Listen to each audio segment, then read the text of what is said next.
আচ্ছা এবার দেখো আমরা এই 8.2 এর আরেকটা অঙ্ক নিয়ে হাজির হয়েছি 8 নম্বর অঙ্কটা। এটা কি বলেছে দেখো, এটা আমাদের জেনারেল ম্যাথের একটা অঙ্কের মতো, জেনারেল ম্যাথে তোমাদের হচ্ছে 21 নম্বর অঙ্কের মতো, মেবি 21 নম্বরের মতো দেওয়া আছে। দেখো cos θ - sin θ √2 sin θ হলে আমাদের প্রমাণ করতে হবে cos θ + sin θ √2 cos θ। ঠিক আছে, তার মানে আমার উপরে যেটা দেওয়া আছে সেটাকে আমরা প্রমাণ শুরু করব। তাহলে লিখলাম দেওয়া আছে, এখানে আমরা প্রমাণ শুরু করতেছি হচ্ছে দেওয়া আছে থেকে। ঠিক আছে, তাহলে দেওয়া কি আছে, দেওয়া আছে হলো cos θ, আচ্ছা cos θ - sin θ, আচ্ছা সমান কি দেওয়া আছে √2 sin θ। আচ্ছা একটু ক্লিয়ার হও আগে, তোমরা ওই যে একটা প্রশ্ন করো যে ভাইয়া আসলে আমরা যে ম্যাথ করার সময় কোন লাইনের পর কোন লাইন করব এটা কি করে বুঝবো, বা কোন ম্যাথটা কিভাবে হবে এটা কি করে বুঝবো।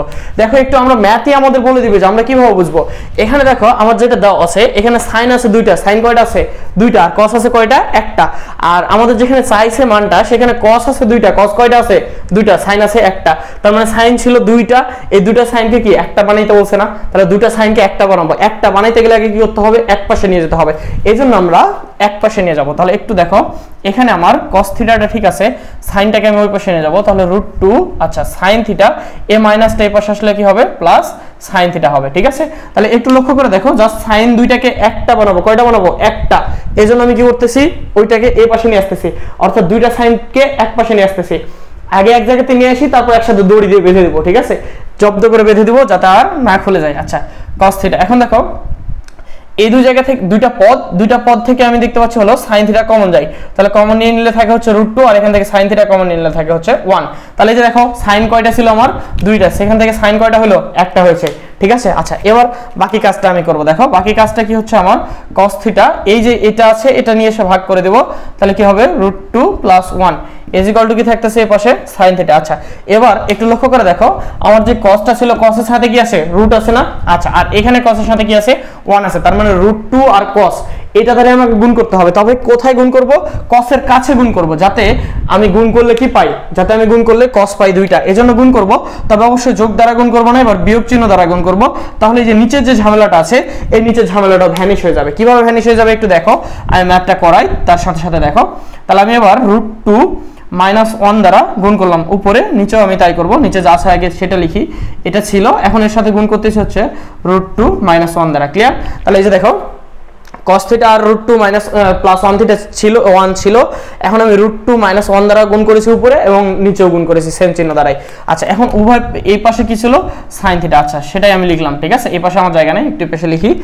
আচ্ছা এবার বিষয়টা দেখো যে আমি এখান থেকে এই যে নিচে যেটা আছে এটা কি a + b * a - b বলতে পারি।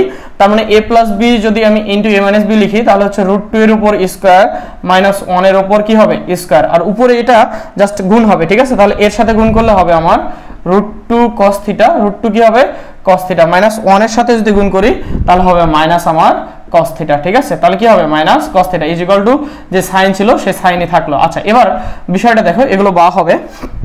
আচ্ছা এখানে √2 আর cos কাটাকাটি করলে কত হবে 2 - 1। ঠিক আছে, আর উপরে হলো √2 cos θ মাইনাস হচ্ছে আমার cos θ। ক্লিয়ার? কত বলতে পারি আমি sin θ। এখন দেখো 2 থেকে 1 বাদ, তাহলে 2 থেকে যদি 1 বাদ দিই আমি, 2 থেকে 1 বাদ দিলে কত থাকে বলো তো 1 থেকে। আমরা জানি পৃথিবীর প্রত্যেকটা সংখ্যার নিচে 1 আছে, এজন্য সেটা আর লেখার প্রয়োজন নাই। তাহলে এখানে থাকতেছে শুধু √2 cos θ, আর এই মাইনাস cos θ টা আমি ওপাশে নিয়ে চলে যাব, তাহলে sin θ এর সাথে কি হয়ে গেল প্লাস হলো cos θ। ঠিক আছে, এখন আমি সাজায় একটু লিখতে পারি এটার মতো করে, তাহলে আমি এইটাকে এই পাশে লিখতেছি এবং cosটাকেও আগে লিখতেছি, প্লাস হচ্ছে sin θ প্লাস কি sin θ √2 cos θ কি √2 cos θ। তাহলে একটু বিষয়টা দেখো, আমরা দেখতে পাচ্ছি sin θ প্লাস cos θ কি হলো √2 cos θ হলো। এটা আমাদের দেখাইতে বলছিল, এটা কি আমাদের দেখাইতে বলছিল না প্রমাণ করতে বলছিল? অবশ্যই এটা আমাদের দেখাইতে বলছিল, এজন্য আমরা লিখব শুড, SHOWED। ঠিক আছে, শুড। ক্লিয়ার? আচ্ছা বিষয়টা দেখো, এই যে শুড আর প্রুফ লেখার সময় অবশ্যই মাথায় রাখবা যে শুড আর প্রুফ যেটা যেখানে করতে বলছে আমি সেটাই করব। যদি প্রমাণিত বলে তাহলে আমি প্রুফ লিখবো, দেখাইতে বললে শুড লিখবো। ঠিক আছে, এটাই লিখবা, এর বাইরে যাও না। আমি ম্যাথটা আরেকবার দেখাই, দেখো cos θ - sin θ √2 sin θ দেওয়া আছে। আমি দেখতে পাচ্ছি যে সাইন আছে দুইটা, এই জন্য একটা বানানোর জন্য দুইকে এক পাশে নিয়ে গেলাম, দুইজনকে এক পাশে নিয়ে যাওয়ার পর সাইনকে কমন নিলাম, তাহলে থাকলো √2 + 1। এখন এটাকে নিয়ে এসে ভাগ করে দিলাম, তারপর এর বিপরীত চিহ্ন দ্বারা উপরে নিচে গুণ করলাম, তাহলে আমি নিচে a plus b into a minus b পাবো। আর যখন a plus b into a minus b পাবো তখন নিচে ঝামেলা আউট হয়ে যাবে। আর cos-এর সাথে গুণ করলে তখন দুইটা cos পাবো। এই যে √2 এর সাথে আমি যখন cos গুণ করলাম তখন পাইলাম হচ্ছে √2 cos θ, আর 1 এর সাথে গুণ করলে পাইলাম হচ্ছে cos θ। ক্লিয়ার? আর এই যে এটা হলো a square minus b square, এখানে √ আর স্কয়ার কেটে দিলাম, তাহলে থাকলো 2 - 1 সমান আমরা পাই হচ্ছে 1। এই যে 2 - 1 নিচে আর লিখলাম না। এখন এই cosটা মাইনাস ছিল, ওইটা এই পাশে নিয়ে গিয়ে প্লাস করে দিয়েছি, জাস্ট সাজায় লিখছি, শেষ। আচ্ছা, তাহলে বিষয়টা দেখো একদম পানির মতো সোজা একটা অঙ্ক। ইনশাআল্লাহ এটা আমাদের এখানে শেষ হয়ে যাচ্ছে। নেক্সট ভিডিও নিয়ে আমরা আবার হাজির হব তোমাদের মাঝে। আল্লাহ হাফেজ।